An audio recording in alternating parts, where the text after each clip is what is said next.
Hey YouTube, here's a tutorial about how to achieve the cinematic look, the film look, using DaVinci Resolve. And I'm pretty sure it can be used on Final Cut Pro and Premiere as well.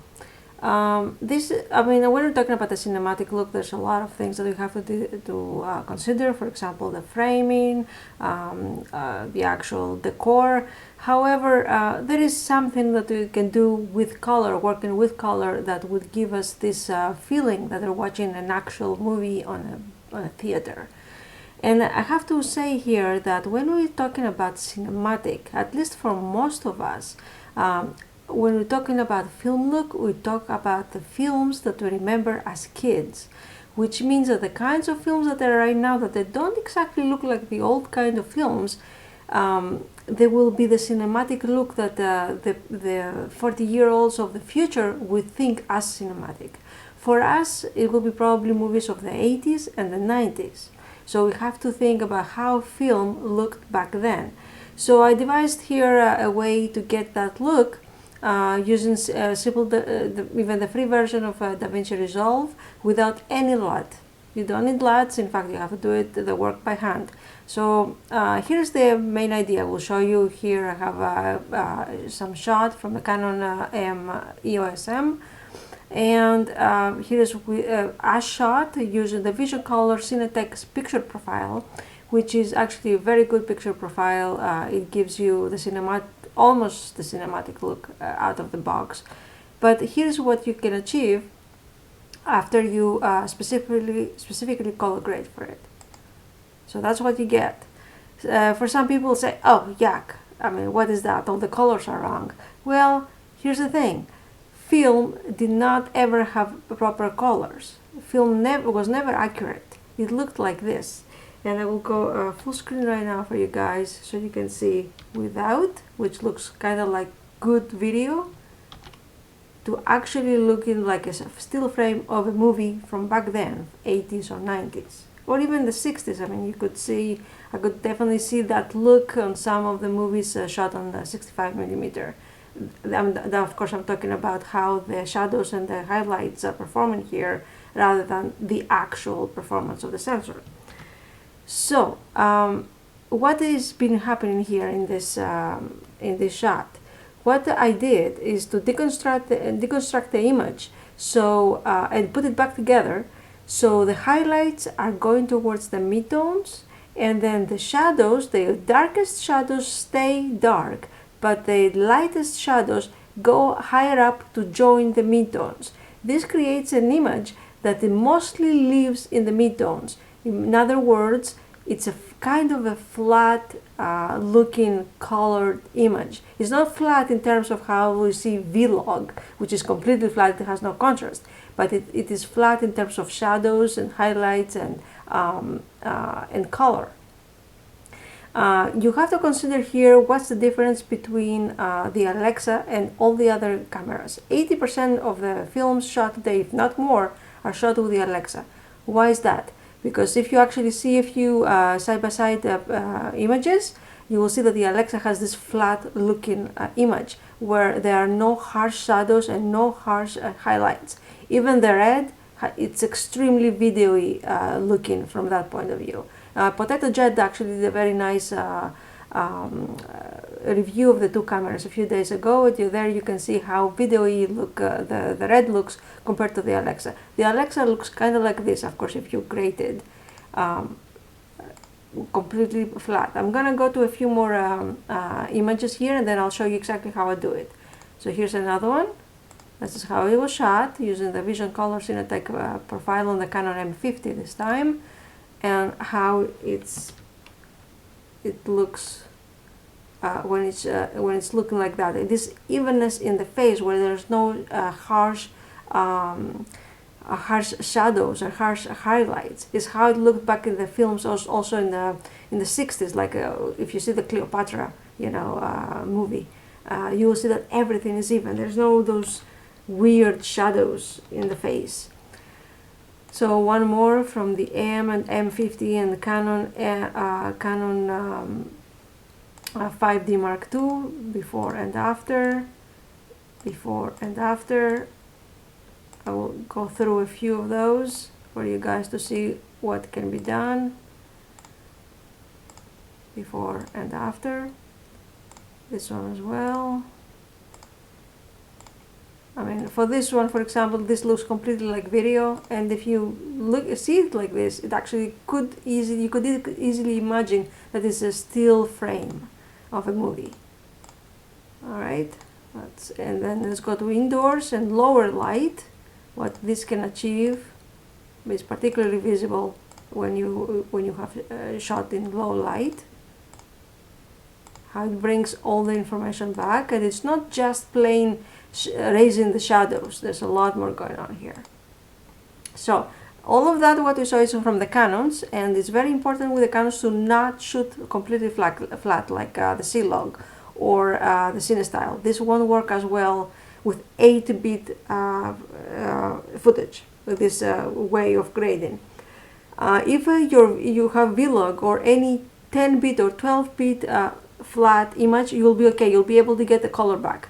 But if you're shooting on 8-bit, you'll have to shoot with a picture profile like Cine D on the Panasonics, or the Vision Color Cinetech, or Lightform C on the Canons. So let's go now to BMPCC. That is a shot, and that's how it comes afterwards. That's how it comes afterwards, how it was shot. You can see the difference. Some more from the BMPCC as well, before and after.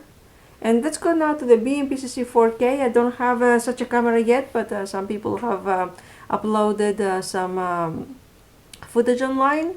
And here it is, the BMPCC 4K a shot, and how it is done after this kind of grading. This type of grading is really how Alexa would actually shoot or film. I know it might look weird to you right now, but you'll have to imagine how movies were. So I have here the exact same clip, but I just gave it a Rec 709. Here is how it was shot, and this with the Rec 709, which actually clips a lot of things. I really don't like to use Rec 709 at all. I do all my grading by hand. And what is important, I would like you to discuss here before we continue, something, why is this type of grading important? When you watch a movie or a video that looks like this, which is so contrasted, the harsh shadows and the harsh highlights, the brain has to constantly work to figure out what is what. For example, look here at her arm. It's very skinny, let's say, skin tones or whatever, normal skin tone, and then there is this harsh shadow. To you, I mean, when you look at it, you know that this is still her arm. But for the brain, you'll have to give some processing power to see that this and this is part of the same object. I know it sounds silly, but that's how it is. So that's why we try to even things out. The more even it is, the less work the brain has to do, and so it can actually give more processing power towards your story, which is what immerses people in. And here's another one from the BCC 4K, also uploaded from people online. This is how it was shot, and this was how I graded it, and this is just a Rec 709. This is how it would look like, how most people would actually grade. Would make it look like this. I will show you right now. They would it looks like great video. I'm not saying it doesn't look great. It looks like great video before and after, but it doesn't look cinematic. In my opinion, this is what looks cinematic. I mean, I can still imagine like some well-known actors simply walking into the frame right now because it has that look. And then let's move to the red camera, before and after. Sony S-Log, before and after. GH5, oh, I lost this, too bad, it's okay. But it looked really good, it was a GH5. And let's go finally to the Blackmagic Raw. I think this is the Ursa Mini 4.6K, and this is with Blackmagic Raw. This is before, and this is after. And again, Blackmagic Raw before and after. Before, very video-y, after. And then this one is the most difference. I mean, before and after. This definitely could look like a still frame that you could see in some magazine or some article about a movie. It has this look. Well, this one just simply doesn't, sorry. And this is the Pixel 2 XL, before and after. Pixel 2 XL, a phone. So this way works with all the kinds of footage that I'm going to show you now how I graded it. It works with everything as long as it has enough information and enough color. Not too much color, but just enough. So you will make five nodes. On the first node, you will simply fix here the temperature and the tint if it needs fixing, not always.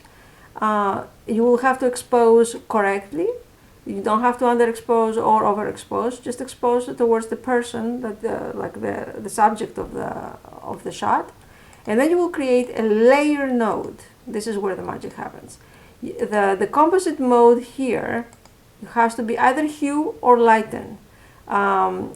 Lighten is nice on a more darker images, while hue mostly for images that have lots of highlights. They're very, very similar. For most of the time I use hue. So let's go to the top, and we will bring right here shadows to 100, highlights down. You have to be below 768 or around 68 and above 0. Should never be completely down to 0. You need to leave a bit of space here. And underneath we also shadows and highlights, and it's not the same for every type of footage. So sometimes, for example, for the dark stuff here, this was a very dark clip, as you can see. I went shadows plus 100 and it went minus on the underneath one. So you might have to reverse how you do it. Depends if it is a footage that a shot that is mostly well lit or not well lit. But basically, on those two layers, you just play with the shadows and the highlights until you get the desired outcome. And then you upload, as we said, we do a composite mode. Let's go back here. And then here I do my color correction, essentially. I can fix some saturation if I want. I make sure that I can bring down, maybe using lift here, just to be just above this. I can show you what lift does.